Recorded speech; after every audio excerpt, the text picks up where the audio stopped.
one more, we will prove one more theorem and we will do an example for that theorem.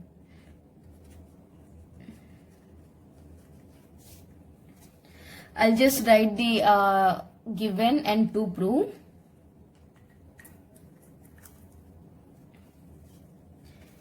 It is given that there exists a group Z modulo mz, and I am going to write the m as multiples of its prime.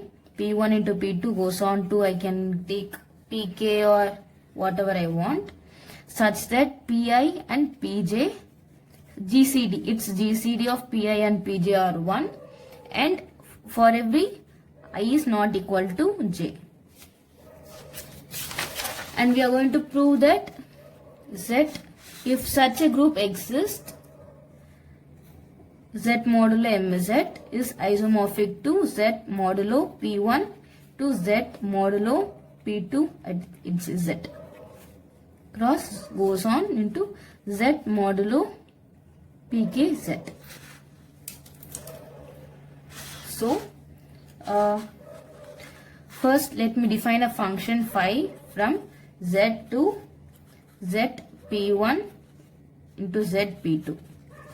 I can write this Z P1 as Z modulo pz. These two represent the same. So, let me take an element from Z. So, phi of x, because to be, I'll represent this element 0 P2. This is an element, this 0 P2, it's x. X P1 is in Z modulo pz, that is, I'll take the set of integers Z and I'll divide by these integers by P1. I'll get a remainder. I'll take this to be x P1. The same holds here. I'll divide the integers by P2. I'll get a remainder. I'll take this as x P2.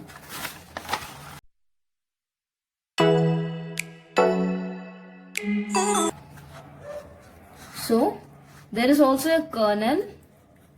I'm going to define the kernel for this to be 0 P1 and 0 P2. Sorry, just bracket. Okay. This element, as I already said for xp1, there is a 0 p1 which is congruent to 0 mod p1, 0 p2 is congruent to 0 mod p2. Since p1 and p2 are prime, we can take like another k which is not equal to p1 and p2. It can be like some other pk, pn, but it is not equal to p1 and p2, pk dash. Okay. This element cannot be congruent to 0 mod p1 because this is prime p1. If I write an element 2 is congruent to 0 mod 3, it cannot applicable, because if I write an element 2 here, it has to be a divisible of 3 or 3. So,